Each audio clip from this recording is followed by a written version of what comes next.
So nearby Brad, what's your favourite Arnold Schwarzenegger one-liner from a film that's not one of his popular ones? Your lesser-known Arnold Schwarzenegger one-liner. I don't know any of the lesser-known ones. Have a think as we talk about Eraser. Actually, I think I've got Eraser on DVD down here, one sec. It's my favourite of the lesser-known Arnold Schwarzenegger action vehicles. So, when it comes to discussions of Arnold Schwarzenegger's filmography, the movie Eraser rarely gets a look in because it's a fairly by-the-numbers action movie starring the Austrian Oak. To protect your future, he will erase your past.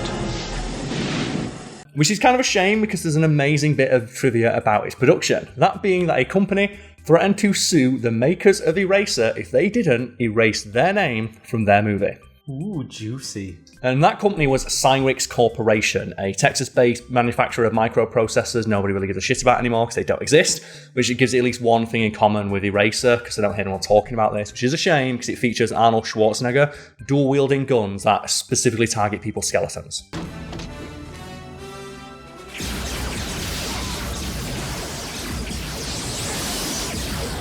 You're going to have to give me a recap of Eraser, because it's been a long time since I've seen it. Well, Eraser is a film featuring Arnold Schwarzenegger, in which he plays a government agent who is tasked with erasing people erasing them so they can enter witness protection. Oh. So, for example, the start of the film is, I don't know the actor's name, but basically this dude, like, he gets killed. It's like, oh no, he's dead. And you think it's going to be like, a generic Arnold Schwarzenegger action movie. Like, he walks in, shoots a guy. It's like, you're erased. And he's like, oh no, this guy's dead. He wakes up, in the next scene. It's like, okay, now we're going to, going to hide your identity, going to move you to this place. This is your new identity. I'll see you soon. That guy comes back later in the movie and he's like, I owe you everything. I'll do anything you want. And it turns out, like, he's got a cousin in the mob. And, like, the end of the film is Arnold Schwarzenegger teaming up with the mob to take down the fictional Cyrix Corporation.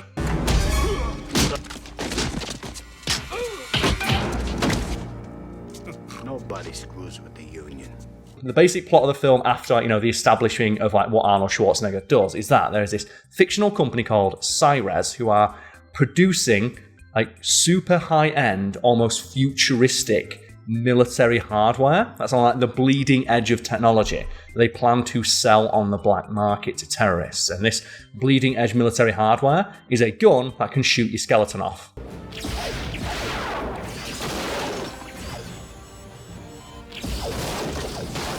I didn't know whether you're using fancy words or whether the gun was like Mars attacks and it was skeleton based. No, you just shoot the skeleton off. Like, you just target their skeleton and they die. And someone finds out that they're doing this and they're put on the company's shit list. Enter Arnold Schwarzenegger to protect them. So just back on the gun thing. Yeah. Can it see bones? Is that the idea? Yeah, it sees it. Brad, look. You look through the skeleton. The thing is, right, I get, like, the premise of that, but if I look through a scope at a person, I know where the bones are going to be. Yeah, but you see the skeleton, Brad. Like, through walls? Yeah. That's the thing, it sees through walls. Got him. 30 yards out. Fry the bastard. Okay, right. I see the function. Yeah, and the end of the film is Arnold Schwarzenegger dual wielding them, just firing laser beams. Because in my head it was just gun with extra steps. Because if I look at someone, I know there's a skull up here. Yeah, but I just like to call it the skeleton gun because I watched it when I was a kid. Do you know, like, one of those things you watch it on TV as a kid, you don't know what it is, and years later you watch, oh, it's this film. It's the film where Arnold Schwarzenegger has the green gun that shoots people's skeletons. Yeah. That's how I know the film. And it's just real fun. I recommend if someone can track down a DVD copy, or I think it's on Prime, like, watch it. It's just, it's a good 6 or 7 out of 10 Arnold Schwarzenegger action vehicle. You have some classic bad Arnold one-liners. For example, he fights a CGI crocodile, and he shoots the crocodile, and he says, your luggage. And it's like, that's all I want.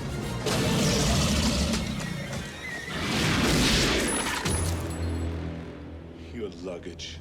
When I put in an Arnold Schwarzenegger action movie, I want 3 things. I want Arnold Schwarzenegger, I want bad one-liners, I want action scenes.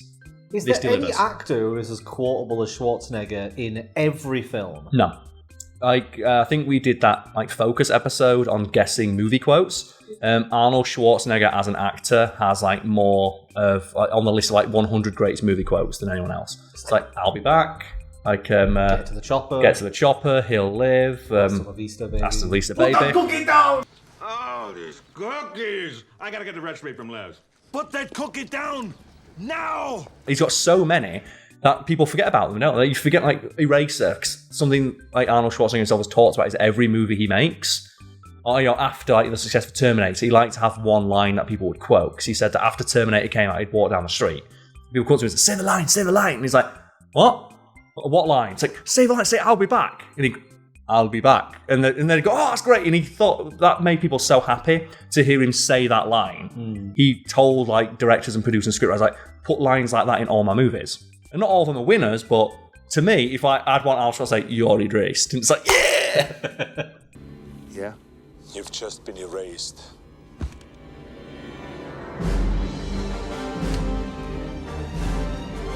Well, anyway, bringing it back to Eraser, early in production, the Cy-Res Corporation was instead known as Cyrex, because how future does that sound? And that earned the ire of the in our world Cyrix Corporation, who didn't like the association with a fictional company that deals with terrorists making like laser future weapons that shoot people's skeletons off.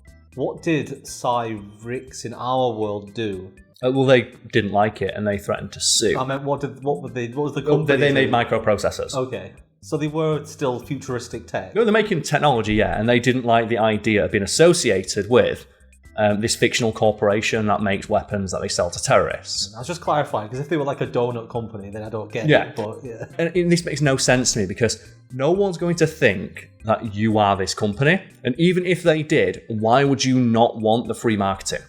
Like, see, that's the thing, the names weren't even the same. It was Cyrex, Cyrix. It's not even the same name. Yeah. But the company's still got to be in their bonnet about it and threaten to sue. Instead of just like putting you put a press release out of like, it's not us, but we appreciate our brand being tangentially linked to an Arnold Schwarzenegger. It's free marketing. It's Arnold Schwarzenegger. The man could do no wrong in regards to marketing.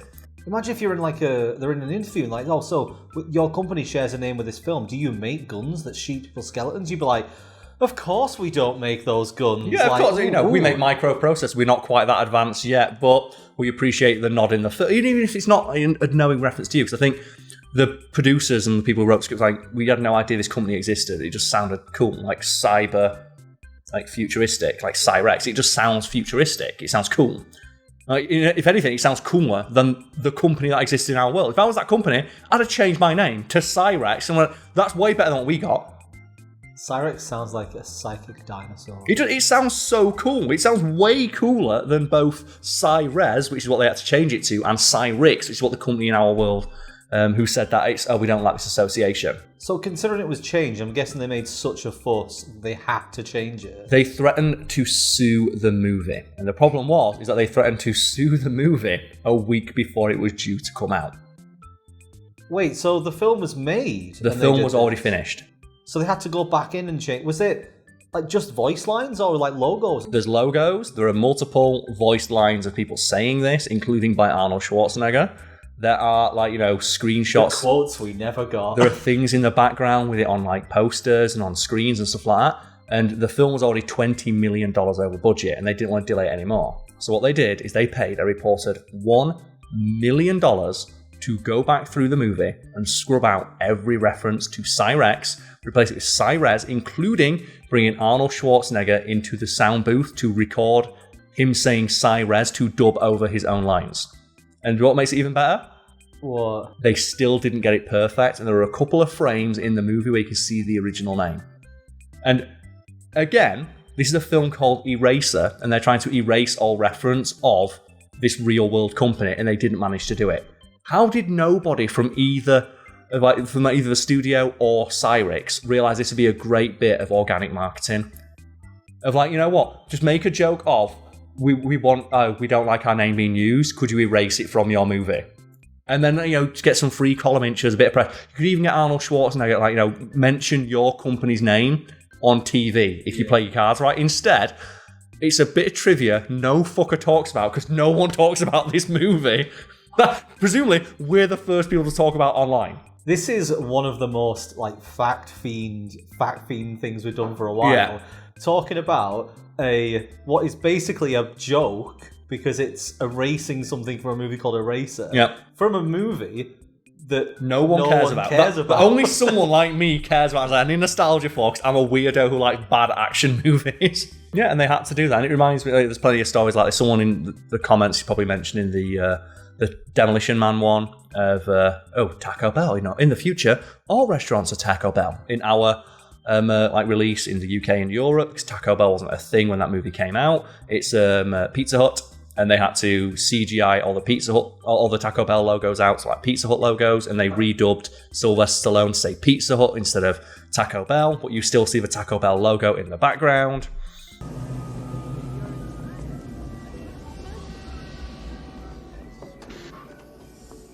Welcome to Pizza Hut. Enjoy your meal, sir. I guess that's a different situation though, because that's regional. Yeah. That's the same as like, is it Inside Out where they change the pizza toppings? Yeah. Or in Winter Soldier they changed the list of things that Cap's reading. It's like if you're in like Korea, for example, it's like he wants to see Old Boys at a Star Wars, which you know what is way, but you should watch Old Boys at a Star Wars wherever he goes.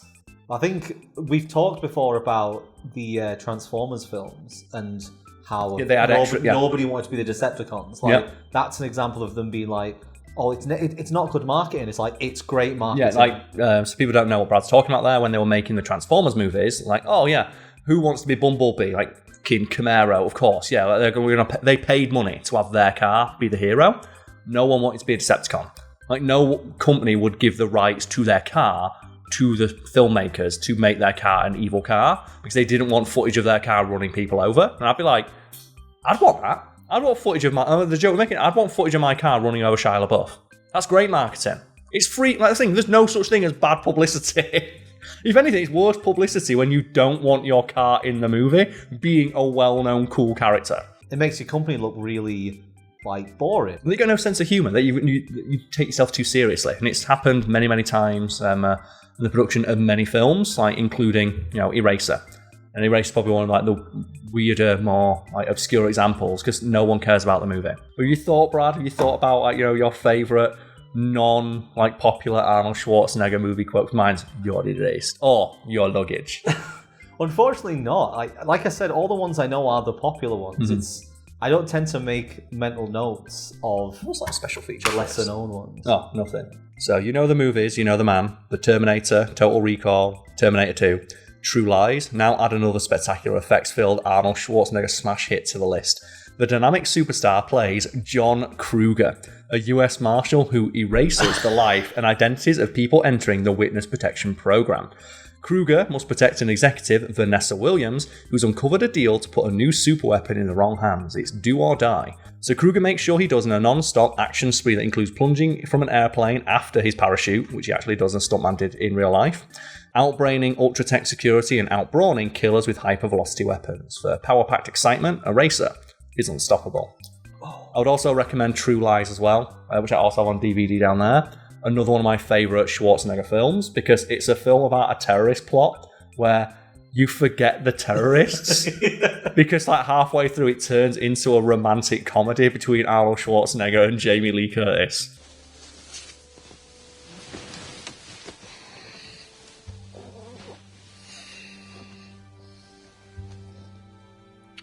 And he also rides a horse through a building. Rides a horse through, and you have one of my favourite moments of just like Arnold Schwarzenegger's entire career, and it's where like his wife finds out he's a secret agent, and he wants to like put her off trying to do secret agent shit, so he pretends to be a bad guy. He says, "Come to this building," and he makes his wife do a striptease. And in real life, like Jamie Lee Curtis, like I'm gonna say, I watched this film with my ex, and we both watched it, and Jamie Lee Curtis strips off like to do the striptease, and both me and her went, "Damn, Jamie Lee Curtis, we didn't know."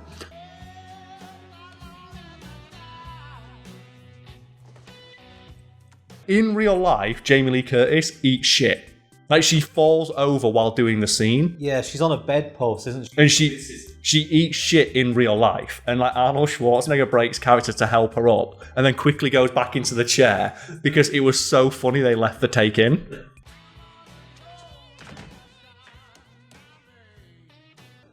I guess it makes sense for his character, though. Yeah, that's like, and it's one of my wife's hurt herself. I say True Lies might be one of the best. Just like watch this with a drink because it's like it's so dumb, but you can tell that everyone making it's having fun.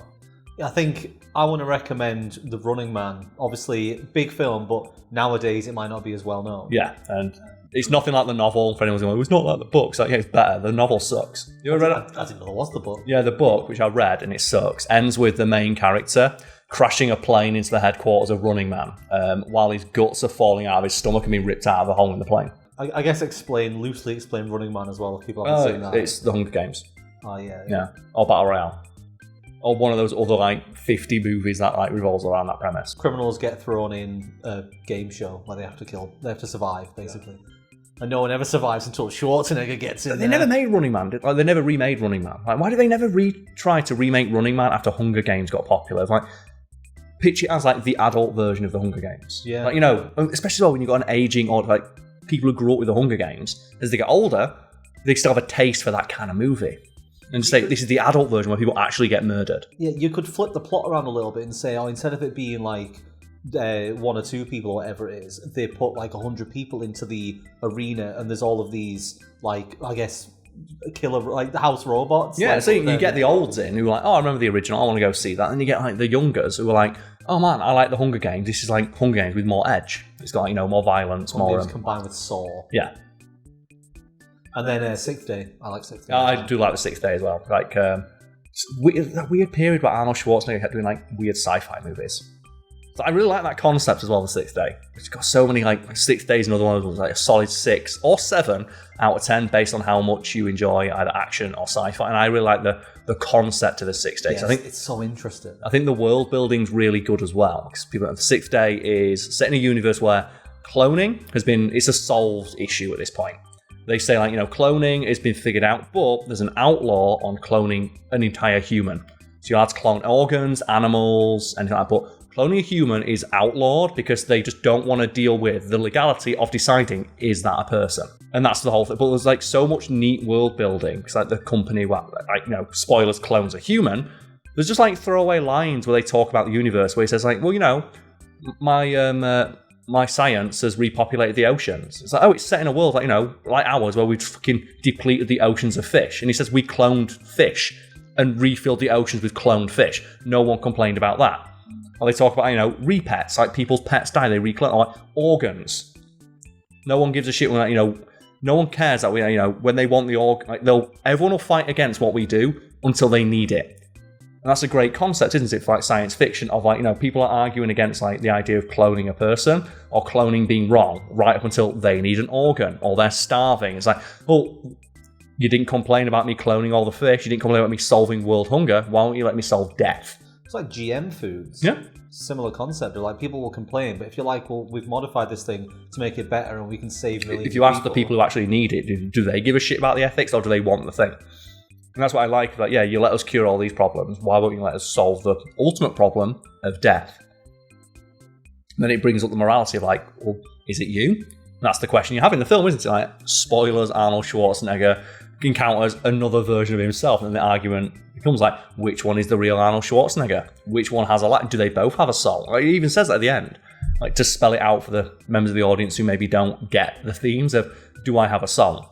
Yeah, like, because obviously they're identical clones. They have the same memories, they look the same, they act the same, they think the same, but like, obviously one of them is technically the real one. Yeah. One is the clone. And that's one of the things. Yeah, but he's got family as well. It's like, who gets to stay with the family? Who gets to be with the wife? Because it's your wife. You're going to let someone else be with your wife, but it's not someone else, it's you. Yeah, and then they have that thing of like, a clone has no rights. It's like, okay. And it's an interesting concept explored in an Arnold Schwarzenegger action vehicle starring Terry Crews. Because he beats up Terry Crews. Oh, he's one of the baddies, isn't he? Yeah, he's one of the bad guys. The thing, I love stuff. I love when they, like, you know, I call it like the drip feed method. We're going to drip feed these like high concepts and these like interesting premises into this movie that's got people getting shot, like Metal Gear with an Austrian accent. Yeah, like Metal Gear Rising. Yeah, like, you know, all like, you know, the issues of like transhumanism, like the political stuff they bring up, or, you know, post human society and the idea of like cybernetics and what truly makes someone who they are. But then you can just, like, you know, you're slicing up a US senator on top of a robot war crime spider. Bullshit! All you care about is lining your own pockets. That and your approval ratings. You've got no principles. Just like Man, Raiden's hitting ship of Theseus at this point, isn't he? Well, that's the question they ask. They ask him, because like, he's got no parts in life. It's like, do you still consider yourself to be? Yeah. It's like, yeah, because the thing that makes me who I am is my thoughts and my ideas. My wife still loves me. My kids still recognise me as the dad. There's an episode of Futurama where Hermes starts to replace his body parts. Yeah. And eventually Zoidberg just reconstructs Hermes from the parts. Yeah. Like some things are not meant to be Cylon. I guess the Cylon penis. Husband, some things were not meant to be Cylon. And again, it's an interesting concept explored through something that allows you, like, it's entry level sci-fi, which I'm always a fan of, because, like, the concepts are so fun to explore and discuss. It's nice that more people get into them by watching shows like films like this, Eraser. Well, it's the issues of morality of, like, is it right to remove someone from their life? Like, is it right to put a criminal and protect them with the resources available to the government if they can provide information that helps put a worse person away? Eraserhead, it sounds like, is a movie that you grew up with. No, Eraserhead is the David Lynch movie. Sorry, Eraser. This is Eraser. Eraser. Yeah. You know as well how they're going to solve it, don't you? Just like how they're selling that movie. It's just two guns, and they don't even... It looks like a Terminator cover. Yeah, Schwarzenegger's name is almost as big as the name of the movie. That's how you know you're an actor and you've made it. Yeah, I think we've got a thing on where we're doing a monthly Fact Fiend Focus now, and it looks like, because we put a vote out to the patrons, yes, and the patrons get to decide what we talk about. Yes, that'll be coming out like once a month. There'll be a discussion involving all members of the channel, led by whichever member of the channel provided the topic our fans over on Patreon thought would, like, elicit the most interesting discussion. And it's looking like if no one else joins, the one that's going to go through this month, so I imagine this video might come out after we've done that. Yes. Is the one you put forward of weird media that defines your personality. Okay, that would include stuff like Eraser, yeah. But would you say Eraser's defined your personality? Films like that. Like RoboCop falls into that. People know that I like RoboCop, but it's the same thing. It's like, it's a cheesy action movie that, should have been forgotten. It was a decent movie. It's got some good messaging, good themes, but it just gets remembered because it was just really well made and resonated with a lot of people. You have that, like, The Thing, another one of my favourite movies. Like, if you go back and look at, the critical reception when it was released, it made no money, it got terrible reviews, but it inspired a lot of people. And that's where you get the amazing interview with John Carpenter, where it's like Guillermo del Toro, I think, is talking to him, I know The Thing didn't do well at cinemas, but it really inspired me to become a filmmaker. And John Carpenter looks him dead in the eye and says, how the fuck does that help me? And I love that. Yeah, so it's like I think my entire shelf is full of weird shit like that. Yeah, it's like other ones, the Power Rangers movie. Again, I love the Power Rangers. No one's going to say Power Rangers is good. No one's going to say the Power Rangers is high art. I said this to my mum recently. I went back and rewatched it and I was like, if I did not have nostalgia, it would be fucking shit. It'd be terrible, yeah. And I think the reason I want to have that conversation is I think so many people, they lack the ability to recognise that I like this thing, but this thing sucks. And the only reason I like it is because I watched it when I was 12. And it's not that I like this, it's that I like remembering the feelings it gave me when I was 12. And that's what I call the Darth Maul problem. Because people like the character of Darth Maul. He's so cool. But they remember you were 14 when you saw this guy with two lightsabers with a black and red colour scheme and the theme song. He's not a good character, and I don't care what anyone says in the extended. Fuck off with that shit. In the movies, he's not a character. He is a visual. He's a very good visual. Yeah, he has virtually no lines of dialogue to the point where they replaced his voice actor. We will be complete over it. Yeah, but a lot of people have nostalgia for him as a character because they like the feel, but they lack the ability in their mind to separate the two. And that annoys me because when you try and have a discussion about it, it's like they can't look past their own nostalgia. Because I can look at this RoboCop. Yeah, I can see how people think it sucks. I can look at Power Rangers. I like it though. But I can... Like True Lies, got it right there, look. Bam! And then the little Bloody Raw, Primal Fury. Oh, bit of Bloody Raw. Bloody Raw is so good. But I recognise it's not. As like someone who plays a lot of fighting games, the mechanics are terrible. It is not balanced at all. But there's just no feeling greater than landing, stun the insects, back, Zoanthrope move where you just punch them through a wall. Is Bloody Raw the one where you can transform into an animal midway through the fight? Yep. So I think I only played the demo for 2. Because I always remember when it opens, it goes, bloody raw. Yeah. Ooh. New players like stun the insect. It's like fight like an animal. And I like what it says on the back from the creators of Bloody Raw 1, 2, and 3. It's like, yeah, we know. It's called Bloody Raw. It's like, yeah, waging all-out assault as one of 16 fighters, including a rabbit. And again, like, if you go look at the reviews for, like, you know, Bloody Raw Primal Fury, it's probably going to get like a 7, 8 out of 10.